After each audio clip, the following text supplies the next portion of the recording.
Hello everyone, and welcome to my Young and the Restless official 24 channel. I hope everyone is having a wonderful day. Before we begin, please hit the subscribe button and give this video a thumbs up. Billy gets attacked by Phyllis. Billy's buttons are pushed by Phyllis. Kane was informed by Phyllis that Billy is a lot. Then, Phyllis acknowledged that she is a lot. Additionally, one lot plus another lot equals a lot. Kane wouldn't be subjected to it by Phyllis, since she is a giver. Therefore, Phyllis will now ensure that Billy is removed from their partnership in order to shield Kane from the headaches he would unavoidably be experiencing on an hourly basis if he were compelled to work alongside Phyllis and Billy. There is a partnership between them. Kane, correct? Correct? Making the man she once professed to love miserable is the best way for Phyllis to accomplish that. She acted something similarly when they were purportedly in love. He should thus get used to it. Correct? Correct? Phyllis Summers was nothing if not deliberate. There was a certain art to pushing buttons, especially Billy Abbott's. And Phyllis had made it her life's twisted little masterpiece. As she stood in the conference room of the Grand Phoenix, arms crossed and a smirk dancing on her lips, she had already calculated every move, every jab, every well-placed insult that would lead to exactly what she wanted. Billy out, Kane in, and total control restored to her grasp. "Here's a lot," she'd told Kane earlier, feigning concern as she sipped her martini, her voice laced with just enough faux vulnerability to make it seem like she had his best interest at heart. "But I'm a lot too," she'd added, eyes sparkling with mischief. "And one a lot plus another a lot equals nuclear-level chaos. You don't want to be in that blast radius, Kane. Trust me." Of course, Kane had chuckled, but he wasn't the one about to walk into a Category 5 Phyllis hurricane. Billy barged in, late and smug as usual, that cocky grin plastered on his face like armor. "What's this, a strategy meeting or a Phyllis monologue?" he snarked, sliding into the seat across from her. And just like that, the game began. Phyllis smiled sweetly. "Oh Billy, I didn't realize you were capable of strategy. I thought you just winged everything and blamed your failures on trauma." The air crackled. His jaw clenched. Score one for her. But Phyllis wasn't done, not even close. "This partnership? It's not working," she continued, pacing slowly, like a lioness circling prey. "It's not productive, and frankly, it's emotionally exhausting. I know you're used to chaos, you thrive in it. But I actually care about results. And keeping you around? That's the biggest deadweight this company's ever carried." Billy scoffed. "You care about results? You mean like the results of your last dozen failed ventures? I forgot how many times have you tanked your own career and come crawling back." That stung, and he knew it. Phyllis's smile faltered just for a second before she leaned in. "And yet here I am, still in the game. And you? You're the cautionary tale they whisper about in boardrooms. Don't go full Billy." "You're insane," he muttered, standing now, pacing. "You don't want me gone for business reasons. This is personal. It always has been with you. You don't like that I see through you. That I know the truth, that for all your big talk, you're still that same scared, needy woman pretending to be powerful." Phyllis laughed coldly. "Wow, projecting much? If I'm scared, it's of your mediocrity infecting this company. And as for power? I am power, Billy. The kind you can't tame, manipulate, or outlast." Kane stepped in then, trying to be the buffer, the voice of reason, but he was a footnote now. Phyllis had momentum. Her voice rose, sharp and slicing. "You say it's personal? Damn right it's personal. I used to love you. I gave you chances no one else would. I cleaned up your messes. I excused your gambling, your recklessness, your self-destruction because I thought there was a real man under all that damage. But you liked being broken, Billy. It gave you permission to hurt people without ever taking responsibility." Her words echoed like gunshots. Billy's face darkened, fists clenched, but he refused to let her see him crack. "You think you're the only one who got hurt? You think you're some noble martyr? You're just as toxic. You don't build anything, you destroy it. You poke, prod, and tear people down, all while pretending you're doing them a favor." Phyllis tilted her head. "And yet people keep trusting me. They keep giving me the reins. Kane trusts me. He sees what I bring to the table." "Yeah," Billy shot back. "He hasn't known you long enough." "That did it." Phyllis slammed her palms on the table. You're done, Billy. I'm not asking. I'm informing you. You're out. I've talked to the board. I've shown them projections. I've detailed the dysfunction. I even prepared a slide deck, Billy, with charts. You know how much I hate charts. But I did it. Because this is bigger than my personal grudge. It's about protecting Kane, protecting this company, and protecting myself from you. She stormed toward the door but paused, looking back at him, her voice suddenly calm and cold as ice. You should be used to people walking away from you by now. He stared at her, silent, seething. But she'd already won. Billy stood there, stiff and still, as if some invisible weight had dropped onto his shoulders. Phyllis's words, each one sharpened with venom and precision, cut through the room and reverberated long after she'd made her dramatic exit. For a moment, the only sound in the conference room was the faint hum of the air conditioning. Kane cleared his throat awkwardly, still rooted to his chair, torn between trying to say something neutral or bolting after Phyllis to contain the damage. So, Billy finally said, voice low but taut with tension, that's the game now. Kane sighed and leaned forward. Billy, it's not what it looks like. Billy spun on him. Really? Because it looks like you let her steamroll me. It looks like she's running this operation now while I'm just some placeholder you both are trying to write out of the script. That's not fair, Kane said, trying to calm the rapidly escalating situation. You know how Phyllis gets when she's convinced she's right. Billy gave a bitter chuckle. Yeah. She gets ruthless. Vindictive. Apocalyptic. She's not wrong about everything, Kane admitted. And the second the words left his mouth, he regretted it. Billy narrowed his eyes. Excuse me. Kane hesitated, but the line had already been crossed. He may as well finish the thought. There's been tension since the beginning. And maybe it's not about who's smarter or who's pulling the strings. Maybe it's just not working, Billy. The three of us can't function like this. Billy took a step forward, his voice rising now. So you're backing her? I'm backing the business, Kane said firmly. If you want to make this personal, that's your choice. Billy's jaw twitched.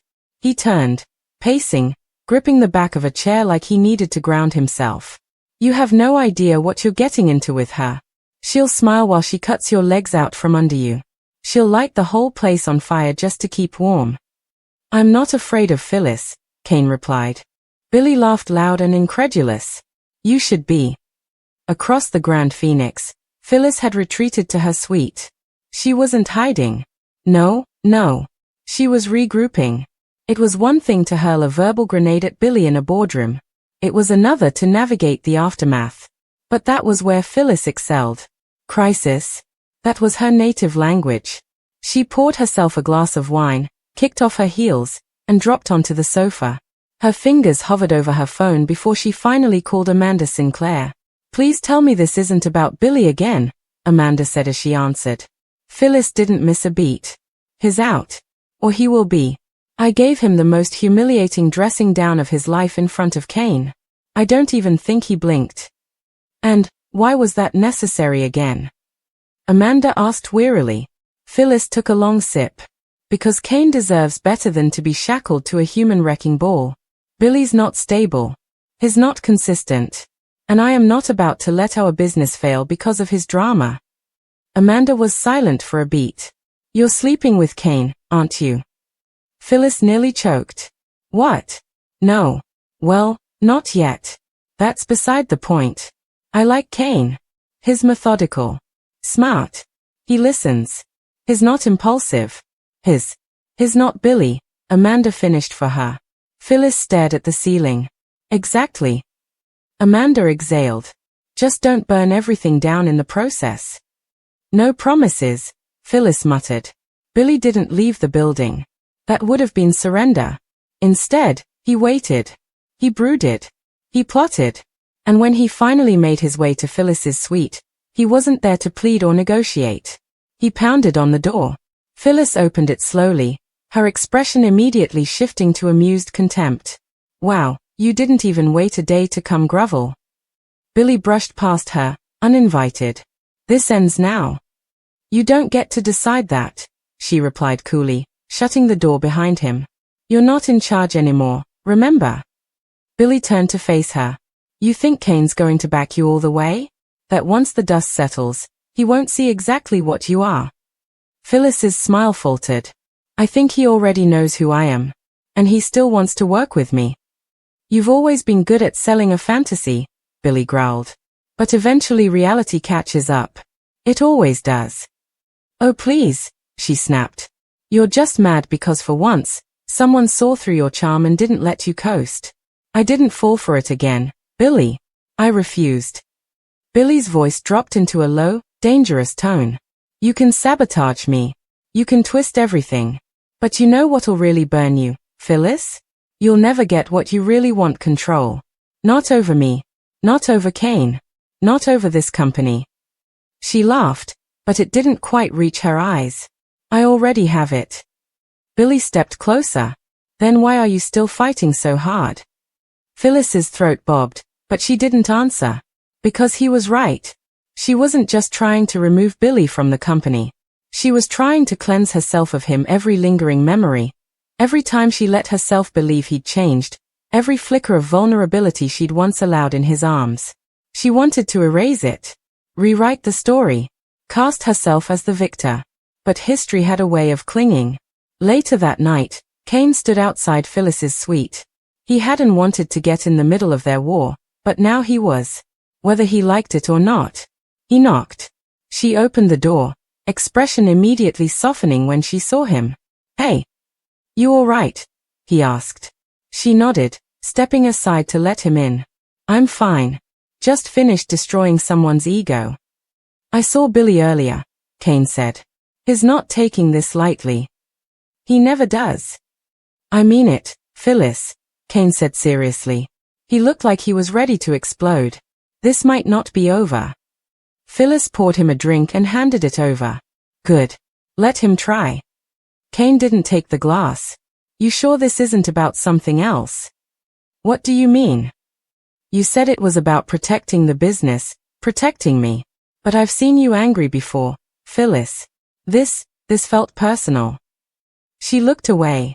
Everything's personal with Billy. It always has been. Kane nodded slowly. So where does that leave us? Phyllis met his eyes. With opportunity. Without him in the way, we can finally build something real. Kane took the drink, but he didn't sip it. Just don't ask me to pick sides. Not yet. Phyllis gave a small, unreadable smile. You won't have to. But deep down, she knew that was a lie. Because in Genoa City, nobody stayed neutral for long. The next morning, Billy showed up at Chancellor Winters. Lily Winters was waiting. I heard, she said simply, standing behind her desk like a judge about to deliver a verdict. Billy didn't pretend to play dumb. It was a hit job. She set me up. Lily raised an eyebrow. And you walked right into it. I wasn't about to let her smear me in front of Kane. No, Lily said. You were about to blow up a professional relationship because you couldn't resist sparring with your ex. Again. Billy gritted his teeth. You think I wanted this? I think you never let go of Phyllis, Lily said, voice calm but cutting. Even when you moved on, she stayed in your bloodstream like poison. Billy stepped back. Wow. Look, Lily sighed. I'm not saying she's right. But she's not completely wrong either. You're volatile, Billy. And when someone pushes you, you don't de-escalate. You retaliate. She went nuclear first.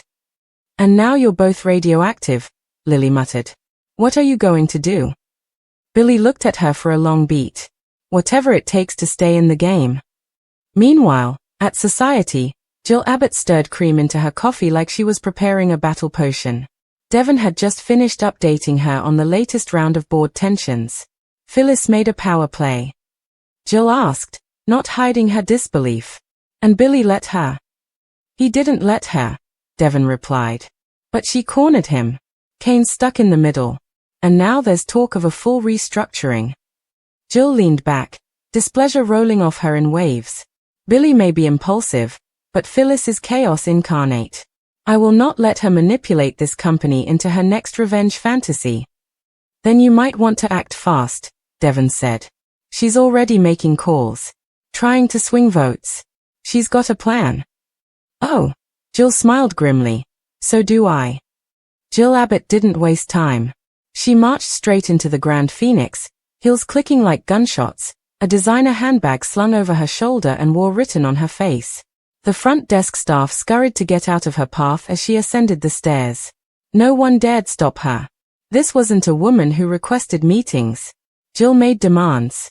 When she reached Phyllis's suite, she didn't knock, she pounded. Phyllis opened the door mid-sip of her espresso, her eyes narrowing the moment she saw Jill. Well, if it isn't the Abbott matriarch herself, come to bless me with wisdom. I'm not here for games, Jill snapped. I heard what you did to Billy. And to Kane. And to the company. Phyllis shrugged, leaning on the doorframe with false nonchalance. Then you must have also heard it was long overdue. Jill shoved her way inside, slamming the door behind her. You're burning bridges like it's your spiritual calling. You may think you're playing chess, Phyllis, but you're just setting fire to every board you touch. Phyllis scoffed. Spare me the lecture. I'm not the one who's let Billy spiral into self-destruction a dozen times over. I tried to save him once. He doesn't want saving. Jill's eyes flared. And that gives you the right to steamroll him out of a business he helped build? You don't save people, Phyllis. You gut them when they are down and then parade around like a martyr. Phyllis's tone shifted, cold and precise. You want to protect Billy?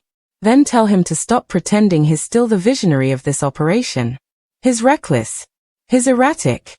Kane and I are actually doing the work. Then why are you so afraid of him? Jill challenged. Why go to such lengths to exile him unless some part of you knows you can't win if he's still in the ring? That hit a nerve. Phyllis stiffened but didn't respond. Jill pressed forward. You think you've secured Kane's loyalty. But Kane's smart. And loyal only until you make the first wrong move. And believe me, Phyllis, this was a wrong move. Phyllis forced a tight smile. Well then, I guess we'll just have to see which one of us Kane chooses. Jill leaned in close, her voice a low growl. And if he doesn't choose you, you better hope you've got another plan. Because you've just made an enemy with better connections, more influence, and a whole lot more patience than Billy. She turned and walked out, leaving Phyllis standing alone with her heartbeat thundering in her ears. Back at Chancellor Winter's, Kane was pacing his office. The fallout was spreading fast. Devon had already called to ask what the hell was going on, and Nate left a cryptic message implying that the board was in a panic. But Kane couldn't focus on that. All he could see was the look in Billy's eyes. Rage, humiliation, and something else hurt. He hadn't expected to feel guilty. When Billy arrived outside his door, Kane wasn't surprised. He was waiting. Billy stepped in, not yelling this time. Not mocking. Just tired. You got what you wanted, Billy said. So what now? Kane gestured toward the seat. I didn't want this, Billy. I wanted a team. You picked a side, Billy said. And it wasn't mine. I picked a strategy, Kane replied. I didn't know Phyllis was going to go nuclear in that meeting. But after everything that's happened, maybe it was inevitable. Billy slumped into the chair. You think she's stable? No, Kane admitted. But I think she's driven. And if I can channel that drive, maybe we actually get something done. Billy looked at him with disbelief. She'll use you. And you wouldn't have. Kane asked quietly. Billy blinked. You and I, we've always been wary of each other. Ever since the brash and sassy days. You never trusted me. I never trusted you. But we tried to make it work because we wanted the same thing. To matter. To prove we weren't just the screw-ups everyone whispered about. But you can't build trust in a triangle full of buried knives. Billy was quiet for a long beat. So this is goodbye. Kane sighed. That's up to you. But if you stay, you have to play ball. No sabotage. No outbursts.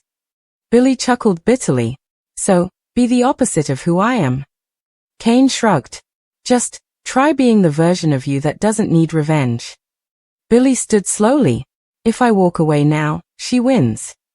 Maybe, Kane said. But maybe walking away is the smartest move you could make. That night, Phyllis threw a small, exclusive party at the Grand Phoenix to celebrate the new phase of the partnership. Kane was there, of course, flanked by a few minor investors and influencers.